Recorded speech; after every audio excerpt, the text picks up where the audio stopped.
Salut à tous, on se retrouve pour la config du mois de novembre 2015. Alors, ce mois-ci, j'ai un peu de nouveauté à vous annoncer, c'est sûr, puisqu'on va se faire une petite config qui sera parfaite pour du jeu, mais qui sera également suffisante pour tous les autres usages. Bon, faudra pas trop tirer dessus, mais dans une utilisation, on va dire à peu près normale, ce sera parfait. Alors, cette config du mois de novembre, je vous en avais sûrement parlé le mois dernier, voire même encore avant, c'est qu'elle va, sa particularité, c'est qu'elle va exploiter un Core i3 Skylake. Alors, bon, je vais tout de suite passer après ça à la config, mais un Core i3 Skylake, alors ça y est, pour information, les Core i3 commencent à arriver, sont même déjà bien arrivés. Alors le problème que j'ai eu, c'est que les Core i3 sont arrivés chez les plus grands revendeurs, notamment chez Materiel.net, chez Top Achat, et par contre, j'ai cherché sur LDLC, mais LDLC pardon, ne les a pas encore. Dommage, puisque j'avais pris l'habitude comment dire, de faire les configs du mois avec LDLC. Bon, c'est pas très grave. Alors, je me suis replié sur une solution de rechange.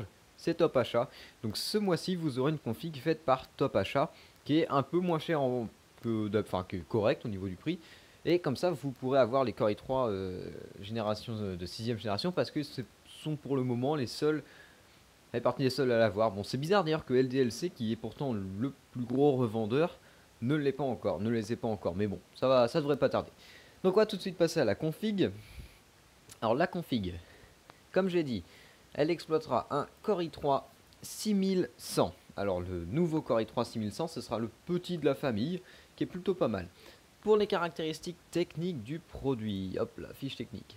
Alors, ce processeur, donc Core i3, il est en socket LGA 1151, évidemment, 6ème génération oblige. Il tourne à 3,7 GHz, on a 2 cœurs 4 threads avec hyper threading, 6 mégaoctets de cache, donc en 64 bits pour le processeur, compatible DDR3 2133 et DDR3 1600 et DDR4 2133, pardon, je vais y arriver. Le CPU, donc on est sur du Skylake, donc 14 nanomètres, normal, c'est du processeur de 6ème génération, Skylake en 14 nanomètres. Le TDP annoncé est de 51 watts, ce qui est tout à fait correct. Pour ce qui est de la partie graphique intégrée, alors on ne l'utilisera pas, mais je peux quand même vous donner quelques indications. On a une Intel HD graphique 530 qui tourne à 1050 MHz et qui exploitera la DDR4 pour la mémoire vidéo. Donc voilà. De toute façon, elle ne sera pas exploitée dans cette config, mais je vous le dis quand même, mais ce ne sera pas d'une importance capitale.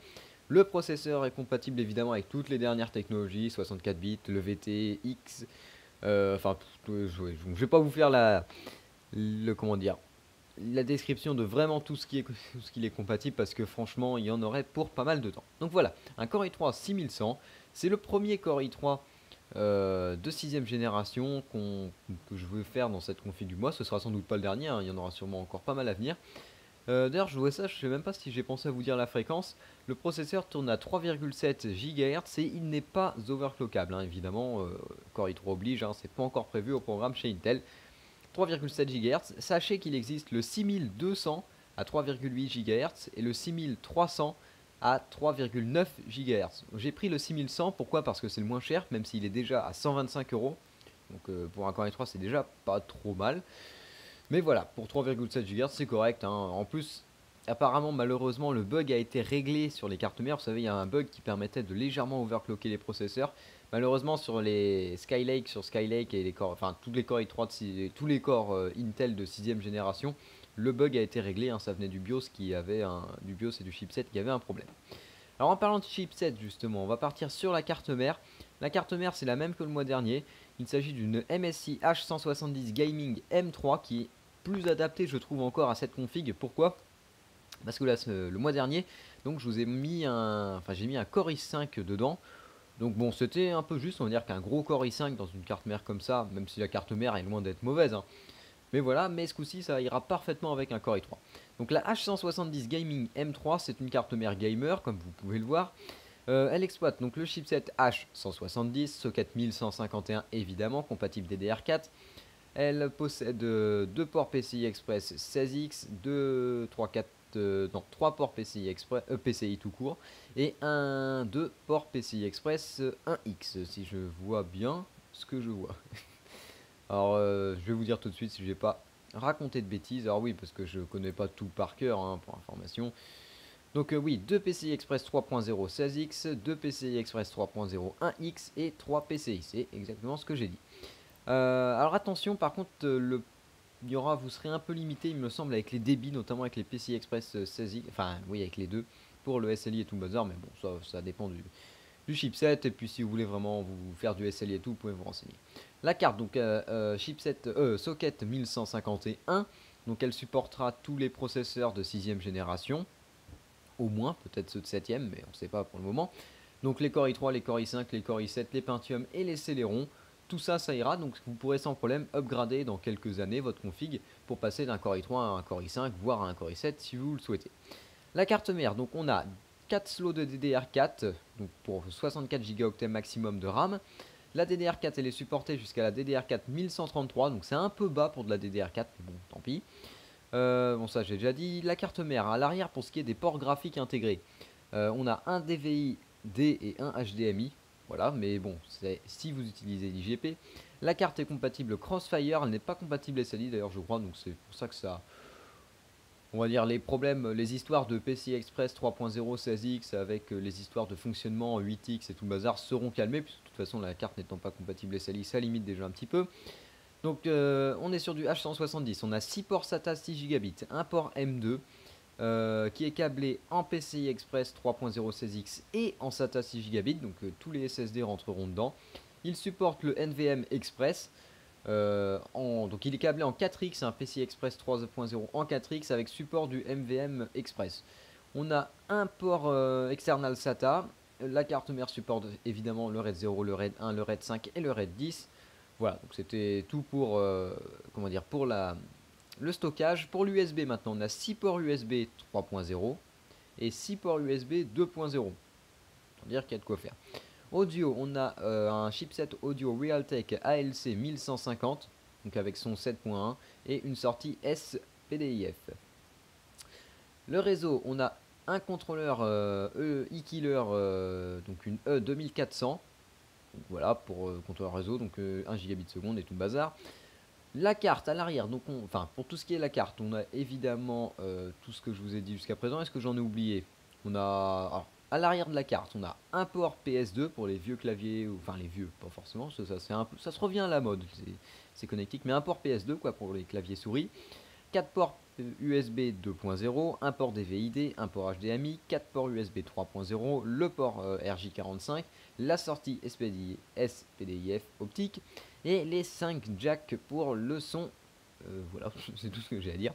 La carte est évidemment ATX et elle a la fonction du BIOS Plug and Play. Donc voilà, c'est le BIOS, les BIOS sympatoches de chez MSI maintenant. Enfin, toutes les grandes marques font des super BIOS maintenant. Voilà. Pour la carte mère, bon, je traîne un peu. On va passer à la RAM vite fait. Donc la RAM, je suis parti sur de la DDR4 Kingston HyperX Fury. Donc en 2 x 4 Go, donc 8 Go. C'est de la DDR4 2400. Donc je sais que la carte est limitée à 2133. Oui, 2133. Mais j'ai pris juste au-dessus, au cas où, on sait jamais. Des fois, les cartes mères, même, supportent plus que ce qui est indiqué, ou les processeurs ça devient des BIOS des fois, enfin bref, et au moins vous serez pas bridé par la RAM. Voilà, vous avez une RAM qui est encore mieux que ce que la carte peut supporter. Voilà, et puis si un jour vous voulez changer de config, au moins vous êtes libre vous avez un peu plus de liberté quoi. Voilà, hein, de la DDR4, donc j'en ai pris deux pour faire du dual channel évidemment. Je vous conseille d'ailleurs les kits de 2, je vous déconseille les barrettes seules, c'est tant qu'à faire. Voilà, donc, tout ce que j'ai à dire. Ensuite, la carte graphique. Donc la traditionnelle MSI, une GTX 960 Gaming 2 Go. Voilà, traditionnelle, je ne la présente plus, 2 Go GDDR5, un GM206 avec toutes les fréquences que je ne sais même plus d'ailleurs de tête. La fameuse MSI évidemment, pourquoi? Parce que comme ça elle va s'accorder avec la carte mère et ça fera un bel ensemble. Ouais, donc voilà, on est sur un GM206 en 28 nanomètres, architecture Maxwell, il tourne à 1216 MHz et le boost le monte à 1279 avec 1024 Q d'accord. La mémoire est à 7100 MHz, on a 2 Go GDDR5 monté sur un bus de 128 bits. La carte a besoin d'un 8 pins pour fonctionner, elle est compatible PCI Express 3.0 évidemment. On a une sortie DVI-I, une sortie HDMI et 3 sorties DisplayPort. La carte fait 267 mm de long. Voilà, comme ça c'est clair, compatible DirectX 12, aucun problème. On continue ensuite avec le stockage et avec surtout un SSD. Bah oui, une belle config toute neuve comme ça mérite un SSD à l'origine. Donc je suis parti sur le petit Crucial BX100 en 120 Go. Alors je sais, c'est un petit SSD, un tout petit, mais bon, ça suffira pour faire le boulot. Éventuellement, si vous avez comment dire, un peu d'argent, enfin comment dire, si vous avez un budget un peu plus élevé, n'hésitez pas à prendre un SSD un peu plus véloce, hein, donc par exemple un modèle 240 Go qui sont aujourd'hui assez accessibles. Évidemment, ça fera augmenter le prix du budget. Donc voilà, un BX100 de chez Crucial, 2 pouces et demi, SATA 3. Bon voilà, il n'y a pas grand chose à dire, hein, puisque les débits annoncés, si quand même, on a du 535 mégaoctets en lecture et 185 mégaoctets en écriture. Donc ça suffira, hein, pour avoir comment dire, une vitesse relativement bonne pour tout ce qui est même en jeu, enfin en jeu, de toute façon en jeu les SSD, enfin le stockage n'intervient pas énormément, mais dire votre PC démarre rapidement normalement et tout, il n'y a pas de problème. On continue ensuite avec le restant du stockage, bah oui, parce qu'on va pas se contenter de 120 gigaoctets, hein, aujourd'hui, oui, à l'heure de nos jours c'est plus suffisant, voilà, je cherchais le mot. Donc je suis parti sur un Seagate Barracuda 1 Teraoctet, donc desktop HDD, hein, en 3,5 pouces. 7200 tours par minute, SATA 6 gigabits également, voilà, bon, c'est tout simple, hein, le fameux disque dur. J'ai rien à dire de plus, hein, sauf je peux rajouter éventuellement que le disque dur possède 64 mégaoctets de cache, pour accélérer un petit peu les transferts. Ensuite on passe à l'alimentation avec la Cooler Master G450M, donc une alimentation Cooler Master, 450 watts, certifié 80 plus bronze, semi-modulaire, comme vous avez sûrement pu le voir. L'alimentation, donc pour ce qui est des connecteurs, on a 6 connecteurs SATA, 2 connecteurs PCI Express 6+2, un connecteur 24 pins pour la carte mère, un connecteur 4+4 pour le CPU, 3 connecteurs Molex et un connecteur FDD. L'alimentation, donc comme je disais, est semi-modulaire, elle possède un ventilateur de 120 mm qui est auto-régulé et elle fait 150 mm de long, enfin de long, voilà, c'est tout ce que j'allais dire. L'alimentation, une belle petite alimentation semi-modulaire. Alors ce sont les câbles SATA et Molex qui sont modulaires, hein, seulement, les autres sont fixes. Ça a l'avantage quand même, c'est que souvent des fois on a trop de câbles SATA ou trop de câbles Molex, surtout les Molex on s'en sert plus. Donc l'avantage qui se détache, même s'il n'y a que eux qui sont modulaires, ça rend toujours le montage un peu plus propre et un peu plus simple. On continue ensuite avec le boîtier, je suis parti sur un Corsair Graphite 230T noir, version fenêtrée avec les ventilateurs rouges à l'avant. Un bon petit boîtier qui a donc j'ai pris la version noire et rouge, comme ça ira encore une fois avec la carte mère, la carte graphique et tout, et ça vient bien s'accorder avec le restant. C'est un très bon boîtier, le 230T. Il utilise un châssis qui est très très bien. Voilà, avec les petits ventilos à l'avant qui lui donneront un style un peu gamer. Voilà. Le boîtier est compatible ATX, micro ATX et mini TX, il me semble. On a 3 emplacements 5,25, 4 emplacements 3.5 et 4 emplacements 2,5 pouces. Le boîtier donc a 2 connecteurs USB 3.0 en façade, plus une prise micro, une prise casque. A l'origine, on a 2 ventilateurs de 120 mm à l'avant, c'est ceux qui sont rouges, et un ventilateur de 120 mm à l'arrière. Vous pourrez rajouter 220 ou 240 en haut et un 120 ou un 140 en bas. Voilà pour le boîtier, hein, avec la petite fenêtre, hein, la fenêtre sur le côté, voilà, qui me permettra d'admirer votre belle config. On continue ensuite et on finit même avec le système de refroidissement. J'ai pris un Be Quiet Pure Rock. Alors le Pure Rock, c'est tout simplement un ventirad que Be Quiet a sorti récemment. C'est tout simplement le concurrent du Hyper 212 Evo. Voilà, c'est le nouveau concurrent du Hyper 212 Evo qui est un très bon ventirad. Voilà, on est sur Be Quiet, hein. Pour les informations un peu techniques, bon, il est compatible tout socket. On a des caloducs en cuivre, on a 4 caloducs en cuivre. Ce sont des caloducs de 6 mm il me semble. Pour ce qui est du ventirad, on a une capacité maximale de refroidissement jusqu'à 130 watts, donc ce sera largement suffisant pour notre petit Core i3. Le ventilo, c'est un PureWings 2 il me semble. C'est pas écrit dans la config, mais c'est le PureWings 2. Alors le PureWings 2, j'en possède un. J'ai un ventilo comme ça, Be Quiet, et c'est un excellent ventilateur. D'ailleurs, il n'est donné qu'à 26,8 décibels à 1400 tours par minute. Alors, j'ai pas comment dire, le bruit maximal qu'il peut faire, c'est pas indiqué là dans la description, mais voilà, c'est un très bon ventilateur. Franchement, sur notre Core i3, en plus un Core i3 génération Skylake avec 40 ou 50 watts de TDP, là je crois qu'on est à 50 et quelques watts, vous l'entendrez pas. Franchement, c'est un petit ventirad. Vous l'oublierez, en plus il est assez bien fini, le dessus est assez sympa et tout.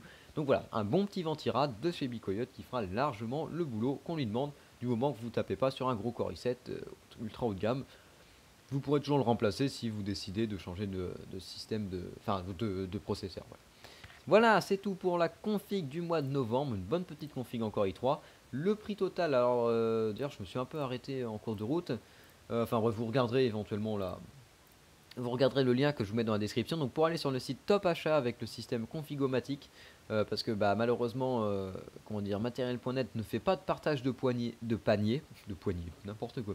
Voilà, le site Matériel.net n'a pas de partage de panier et le site LDLC n'ayant pas reçu les processeurs Intel Core i3 6ème génération, voilà, j'étais bloqué, donc j'ai décidé de faire avec Top Achat. Donc vous retrouverez le lien dans la description. Je vous invite à aller voir, acheter un coup d'œil, vous pouvez toujours regarder. Voilà. Vous pourrez voir tous les composants. Le prix total de la config, on est à 850 € environ, un petit peu en dessous, un petit peu au-dessus. Ça dépend des promotions et tout le bazar, sachant que Top Achat a tendance à faire beaucoup de promotions qui sont parfois très intéressantes. Voilà, si vous avez d'autres questions, posez toutes vos questions dans les commentaires. On se retrouve pour le mois prochain, pour la config du mois de décembre, que j'essaierai peut-être de faire un peu plus tôt que d'habitude, vers le début du mois, éventuellement, tout ça pour décaler un peu, pour faire une config un peu spéciale Noël. Et voilà, donc on se retrouve dans un mois pour la config du mois. En attendant, vous pouvez toujours aller voir toutes mes autres vidéos sur ma chaîne, la chaîne Goodwin, que je vous invite à aller voir. Vous pouvez vous abonner si c'est toujours pas fait. Puis évidemment, il y aura d'autres vidéos sur d'autres sujets d'ici là. Et voilà, donc c'est tout ce que j'ai rien d'autre à rajouter voilà, pour cette config du mois. Donc je vous dis salut à tous et à la prochaine.